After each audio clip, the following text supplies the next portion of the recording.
고린도후서 1장 1절에서 11절까지 말씀을 교독합니다. 하나님의 뜻으로 말미암아 그리스도 예수의 사도된 바울과 형제 디모데는 고린도에 있는 하나님의 교회와 또 온 아가야에 있는 모든 성도에게 하나님 우리 아버지와 주 예수 그리스도로부터 은혜와 평강이 있기를 원하노라.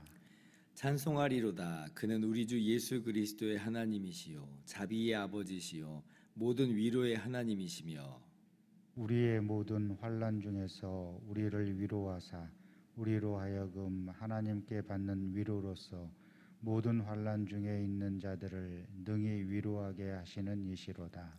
그리스도의 고난이 우리에게 넘친 것 같이 우리가 받는 위로도 그리스도로 말미암아 넘치는도다. 우리가 환난 당하는 것도 너희가 위로와 구원을 받게 하려는 것이요 우리가 위로를 받는 것도 너희가 위로를 받게 하려는 것이니 이 위로가 너희 속에 역사하여 우리가 받는 것 같은 고난을 너희도 견디게 하느니라. 너희를 위한 우리의 소망이 견고함은 너희가 고난에 참여하는 자가 된 것 같이 위로에도 그러할 줄을 알미라. 형제들아, 우리가 아시아에서 당한 환난을 너희가 모르기를 원하지 아니하노니 힘에 겹도록 심한 고난을 당하여 살 소망까지 끊어지고 우리는 우리 자신이 사형 선고를 받은 줄 알았으니 이는 우리로 자기를 의지하지 말고 오직 죽은 자를 다시 살리시는 하나님만 의지하게 하심이라. 그가 이같이 큰 사망에서 우리를 건지셨고 또 건지실 것이며 이후에도 건지시기를 그에게 바라노라. 같이요. 너희도 우리를 위하여 간구함으로 도우라. 이는 우리가 많은 사람의 기도로 얻은 은사로 말미암아 많은 사람이 우리를 위하여 감사하게 하려 함이라. 아멘. 할렐루야. 하나님의 크신 은혜와 평강이 오늘도 변함없이 여러분 가운데 가득 넘치기를 주님의 이름으로 축원합니다. 오늘부터는 우리가 고린도후서 말씀을 살펴볼 텐데요. 우리가 얼마 전에 고린도전서 말씀을 함께 나눴었죠. 바울이 문제가 참 많은 고린도 교회를 향해서 그 문제를 듣고 그 문제 때문에 편지를 보냈었잖아요. 고린도후서는 다소간 그 연장선상에 있습니다. 자, 그럼 오늘 본문을 같이 보는데요. 1절과 2절은 바울 서신에서 흔히 볼 수 있는 바울의 문안 인사입니다. 흔히 볼 수 있다고 해서 의미가 뭐 없다는 게 아니라 오히려 이 하나하나의 깊은 의미를 담고 있는데, 근데 이제 편지마다 바울이 이러한 인사로 함께 이제 교회에게 나누고 있다는 것이에요. 자, 그런데 이제 3절부터 보면 고린도후서에 아주 이 특별한 내용이 나옵니다. 그게 뭐냐면 하나님은 모든 위로의 하나님이시다라고 하는 거예요. 3절 보세요. 찬송하리로다. 그는 우리 주 예수 그리스도의 하나님이시요 자비의 아버지시요 모든 위로의 하나님이시며 이렇게 말씀하죠. 물론 다른 서신서에도 기록이 좀 돼 있어요. 로마서 15장 5절을 보면 인내와 위로의 하나님이라 이렇게 말씀하시고, 데살로니가후서 2장 16절에도 우리를 사랑하시고 영원한 위로와 좋은 소망을 은혜로 주신 하나님 우리 아버지라 이렇게 말씀합니다. 그런데 고린도후서에서는요 똑같이 이제 위로의 하나님이다 이런 표현을 쓰는데, 그런데 3절부터 7절까지 이 위로라고 하는 단어가 무려 10번이나 써 있어요. 10번이나. 굉장히 많이 반복이 됩니다. 이 고린도후서는 다른 어떠한 서신서보다도 위로라고 하는 단어가 제일 많이 쓰였어요. 그 빈도수로 따지면, 비율로 따지면 모두 다 제일 많이 쓰였습니다. 무슨 이야기냐면 지금 바울 사도께서 위로의 하나님을 이야기하면서 고린도 교회를 향해서 뭐 하기를 원하는 거예요? 이제 위로하기를 원한다. 위로하기를 원한다는 거예요. 그래서 고린도후서 제일 마지막 장 13장 11절을 보면 이렇게 또 기록합니다. 마지막으로 말하노니 형제들아 기뻐하라. 온전하게 되며 위로를 받으며 마음을 같이하며 평안할지어다.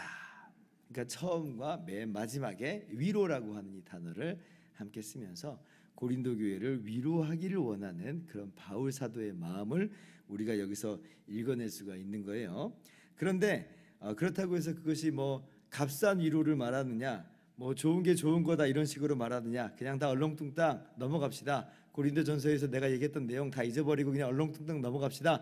이런 종류의 위로는 아니에요.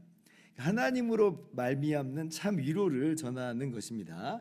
바울 사도 자신이 받은 위로를, 그 받은 위로를 함께 나누면서 너희에게도 이러한 위로가 가득히 넘치기를 원한다라고 하는 것이죠. 그래서 4절 보면 우리의 모든 환난 중에서 우리를 위로하사 우리로 하여금 하나님께 받는 위로로서 모든 환난 중에 있는 자들을 능히 위로하게 하시는 이시로다. 하나님을 다시 한번 설명을 하는데 우리로 하여금 하나님께 받은 위로로서, 그 하나님께 받은 위로로서 모든 환난 중에 있는 자를 위로하게 하시는 분이시다. 그러니까 바울이 받은 그 위로를 함께 나누면서 위로를 하겠다는 거예요. 그러면 이제 바울 사도가 받은 위로가 뭐냐 할 때에 그것은 다름 아니라 환난 중에서 받은 위로다 그렇게 말씀하죠. 환난 중에서. 그리고 그 환난은요 5절에 보니까 그리스도의 고난이다라고 이야기를 합니다. 그리스도의 고난이라면 어떤 뜻이겠어요? 예수 그리스도를 그 복음을 증거하는 것 때문에 받은 고난, 또는 예수님을 닮은 삶을 살면서 받는 고난, 이것이 이제 그리스도의 고난의 의미겠죠. 근데 그 강도가 굉장히 셉니다. 8절 보니까 힘에 겹도록 심한 고난을 받았다 그렇게 말하죠. 9절에는 사형 선고를 받은 줄 알았다. 그러니까 그리스도의 고난을 받았어요.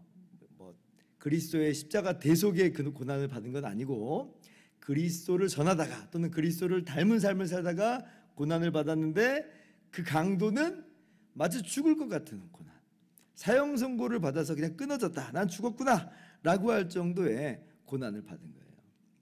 이것이 구체적으로 어떠한 사건인지를 본문이 자세하게 설명을 하지는 않는데 고린도 교회도 어느 정도, 고린도 교회에게도 어느 정도 알려진 고난 같아요. 아시아에서 당한 환난이다라고 하는데 아마도 그 중에 하나는 19장, 사도행전 19장에 보면 에베소에서 복음을 전할 때에, 그 사역을 할 때에 그 은장색들이 소동을 일으켜요. 데메드리오라고 하는 사람을 필두로 해가지고 지금 바울이 전한 복음 때문에 우리가 다 망하게 됐다라고 하면서 지금 막 소동을, 거의 폭동과도 같은 소동을 일으키는 거예요. 그런 아마 상황 속에서 얻은 환난들, 고난이 아니었을까 싶어요. 물론 그 소동은요 당일날 그냥 그 모임이 흩어지게 됩니다. 그래서 사도행전 19장을 보면 별로 그렇게 위기감이 없을 수 있는데, 그런데 이 사람들이 그냥 폭동같이 막 일어났다가 다 흩어지게 한다고 해서 그냥 흩어지고 아무 말 안 하고 가만히 있었겠어요? 그러지는 않았을 것 같아요. 그죠? 공식적으로는 그렇게 모여서 뭔가 으쌰으쌰하진 않지만, 그럼 이제 비공식적으로, 개인적으로, 또 소그룹으로 집단적인 린치를 뭐 가하고 위협을 가하지 않았을까, 이렇게 생각을 해볼 수 있는 거예요. 그러니까 그냥 소동 끝났다고 해서 아우 다 됐네, 이제 평안해졌어, 이 정도 수준은 아닐 수 있다는 겁니다. 그게 이제 바울이 받은 환난 중에 하나일 거예요. 아시아에서 받은, 그러니까 에베소가 아시아니까. 그런데 이제 그렇게 사형 선고를 받은 줄 알았을 정도로 굉장히 위기가 있었고 위험이 있었는데, 그런데 바로 하나님께서 그 환난 중에서 바울을 위로하셨다. 어떤 위로예요? 바울이 에베소에서 죽을 줄 알았는데, 정말 죽을 줄만 알았는데, 근데 그렇지 않고 그 위기가 다 넘어갔다는 거예요. 그러니까 사도행전도 보면 바울에게 어떤 위해가 가해진 것을 볼 수가 없습니다. 그러니까 이런 걸 보면 아하, 그런 직접적인 위험에서 하나님께서 건져주셨구나, 이게 바울이 받은 위로구나, 이렇게 생각을 한번 해볼 수가 있는 것이에요. 10절 보니까 그가 이같이 우리를 건지셨다, 사망에서 건지셨다, 큰 사망에서 우리를 건졌다 그러죠. 그러니까 환난 자체를 비껴간 건 아니에요.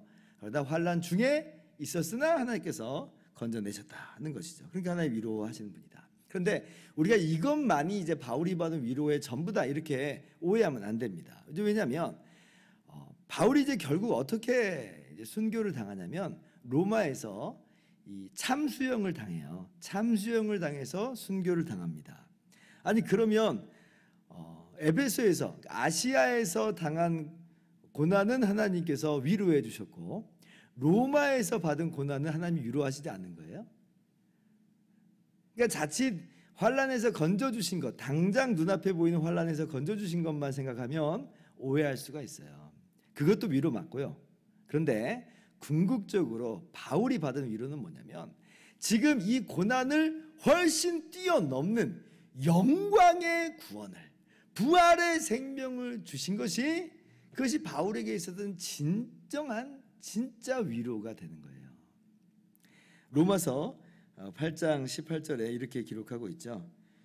생각하건대 현재의 고난은 장차 우리에게 나타날 영광과 비교할 수 없도다.